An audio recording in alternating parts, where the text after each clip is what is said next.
Hi viewers, welcome to our channel. ఈ రోజున మధ్యాహ్నం నుంచి కూడా ఎన్టీఆర్ గారికి సంబంధించిన ఒక లుక్ వైరల్ అయిపోతుంది. అంటే ఆ లుక్ లో ఎన్టీఆర్ గారు ఒక చేతిలో ఒక పుస్తకాన్ని పట్టుకొని తిరుగుతూ ఉన్నారు. ఆ పుస్తకం ఏంటా అని చూస్తే మురుగా అనే ఒక పుస్తకం. సో అది సుబ్రహ్మణ్య స్వామికి చెందిన పుస్తకం అంటున్నారు. సో అది ఇప్పుడు విపరీతంగా వైరల్ అయిపోతుంది. అంటే త్రివిక్రమ్ గారి శ్రీనివాస్ డైరెక్షన్ లో రాబోతున్న సినిమా ఈ పుస్తకం బేస్ అయ్యే ఉంటుందా, నాగవంశి గారు చెప్పిన స్టోరీ ఇదేనా అంటూ రకరకాల చర్చలు అయితే ఇప్పుడు సోషల్ మీడియాలో జరుగుతున్నాయి. మరి ఆ బుక్ సంబంధించి, మరి ఆ స్టోరీకి వీళ్ళ కాంబినేషన్ రాబోతున్న ఈ సినిమాకి సంబంధించి మనతో పాటు డిస్కస్ చేయడానికి ప్రజెంట్ మనతో పాటు సీనియర్ ఫిలిం జర్నలిస్ట్ అప్పాజీ గారు ఉన్నారు. వారిని అడిగి తెలిసిన ప్రయత్నం అయితే చేద్దాం. సార్ నమస్కారం. సార్ నమస్తే ఆదిత్య.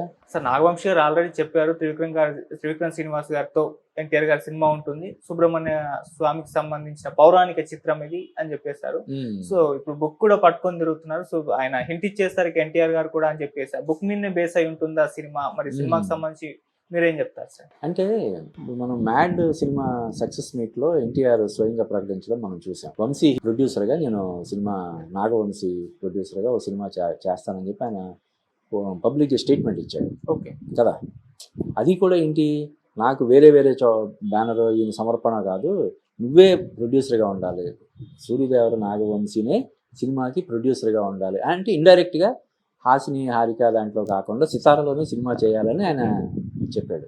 అంటే ఎన్టీఆర్కి సూర్యదేవర నాగవంశీ మీద చాలా మంచి ఇంప్రెషన్ ఉంది. అంటే ఇప్పుడు అసలు సక్సెస్ రేట్ కూడా, సితార సక్సెస్ రేట్ చూస్తే వరుసగా, అంటే మధ్యలో 1-2 సినిమాలు కొంచెం ఆశించిన స్థాయిలో విజయం సాధించకపోయినా కూడా ఓవరాల్గా చాలా మంచి సక్సెస్ రేట్ ఉన్నటువంటి బ్యానర్ సితార. దాని వెనకాల ఉన్నది నాగవంశీ. కాబట్టి నాగవంశీతో సినిమా చేయాలన్న ఆసక్తి ఎన్టీఆర్కి ఉంది.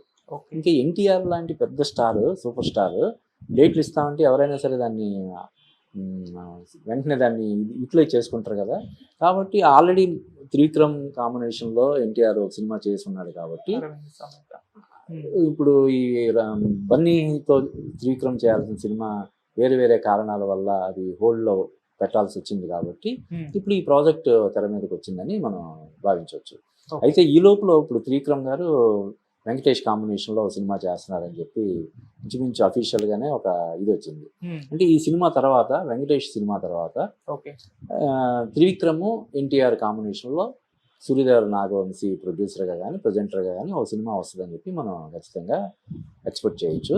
దానికి తోడు ఇప్పుడు నువ్వు చెప్పినటువంటి ఏదైతే ఉందో ఎన్టీఆర్ మురుగా, దానికి సంబంధించి ఆయన కూడా స్టడీ చేస్తుండొచ్చు. ఎందుకంటే ఒక పాత్రని ఇది చేయాలంటే, పూర్తి న్యాయం చేయాలంటే ఎన్టీఆర్ చాలా హోంవర్క్ చేస్తాడు. అంటే బేసిక్గా అతను ఎంత బోర్న్ ఆర్టిస్ట్ అయినప్పటికి కూడా హోంవర్క్ అనేది కంపల్సరీ ఉండాలి కదా. అంటే ఈ సినిమా సెట్స్కి వెళ్ళడానికి ఇంకో సంవత్సరం పట్టొచ్చు. ఇప్పుడు ఎందుకంటే ప్రశాంత్ నీల్ సినిమా అవ్వాలి, వార్ 2 అయిపోయి ఉంటుంది, ఒక సాంగ్ తప్ప అంత అయిపోయింది అంటున్నారు.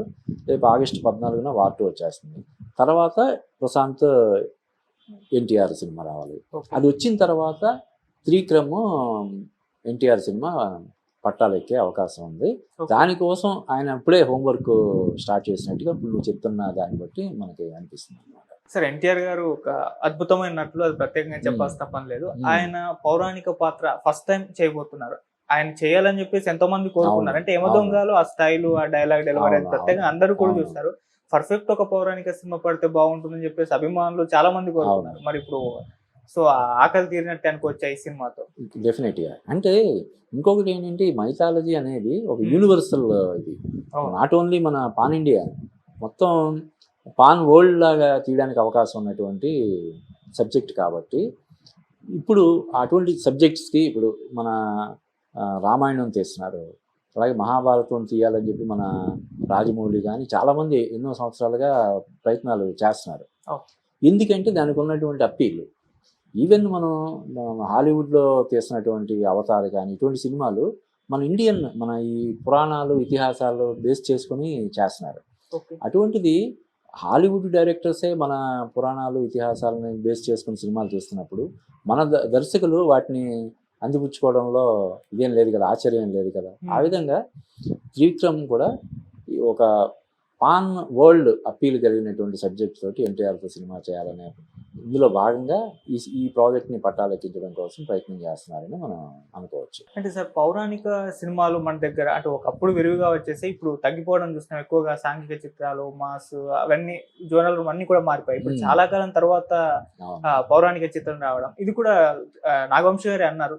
సో ఎందుకు మానేస్తారు పౌరాణికలు తీయడం తెలియదు, కానీ ఇది మాత్రం లార్జ్ స్కేల్ లో ఇప్పుడున్న టెక్నాలజీ ఇదంతా కూడా యూజ్ చేసి తీయబోతున్నాం అని చెప్తున్నారు. మరి పౌరాణిక చిత్రం చాలా రోజులకు రావడం ఏ విధంగా చూడొచ్చు? అంటే పౌరాణికం సినిమా చేయాలంటే ఆర్టిస్టులు అందరూ కూడా ఆయా పాత్రలకు తగినట్టుగా ఉండాలి.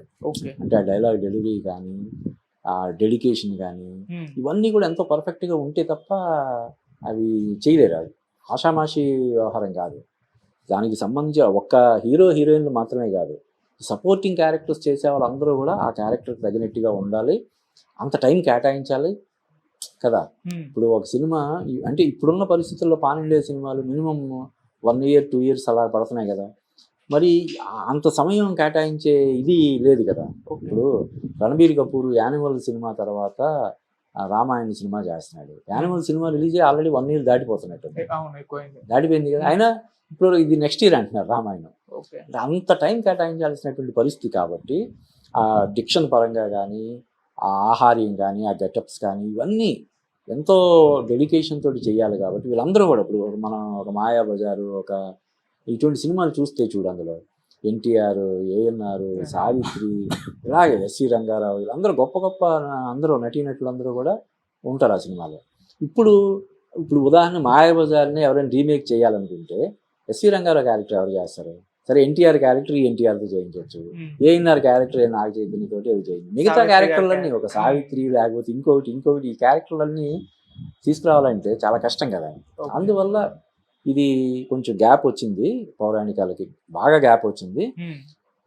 మళ్ళీ ఇప్పుడు ఈ పాన్ ఇండియా ఎఫెక్ట్ కావచ్చు, పాన్ వరల్డ్ ఎఫెక్ట్ కావచ్చు, ఈ పౌరాణికాలను మళ్ళీ ప్రేక్షకులకి పరిచయం చేసే. ఇప్పుడు అంతకుముందు గుణశేఖర్ కూడా రుద్రమదేవి తర్వాత, మన శాకుంతలం తర్వాత హిరణ్యకశిప ప్రాజెక్ట్ ఒకటి చేయాలని చెప్పి అనుకున్నాడు రామాతోటి. అయితే శాకుంతలం సినిమా డిసప్పాయింట్ చేయడం వల్ల ఈ ప్రాజెక్ట్ని పక్కకు పెట్టారు. అయితే ఈ ప్రాజెక్ట్ అప్పుడు త్రివిక్రమ్కి అనౌన్స్ చేశారు. యాక్చువల్గా గుర్తుందా నీకు? గుణశేఖర్ ఆ విషయంలో హర్ట్ అయ్యి ఆయన కూడా ట్వీట్ చేశాడు, ఇది చాలా అన్యాయం అది ఇది అని చెప్పి. అలాగా ఈ పౌరాణికాలకు ఇప్పుడున్న డిమాండ్ దృష్ట్యా ఇప్పుడు త్రివిక్రమ్ కూడా వీటి మీద మనం దృష్టి పెట్టాడని చెప్పి మనం చెప్పొచ్చు. పైగా ఎన్టీఆర్ ఎంత అద్భుతమైన నటుడో మనకు తెలుసు.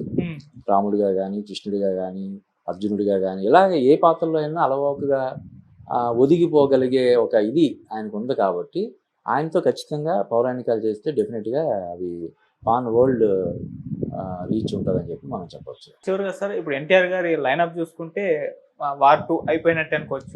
తర్వాత నీల్ గారితో ఆ ప్రాజెక్ట్ ఉంటుంది.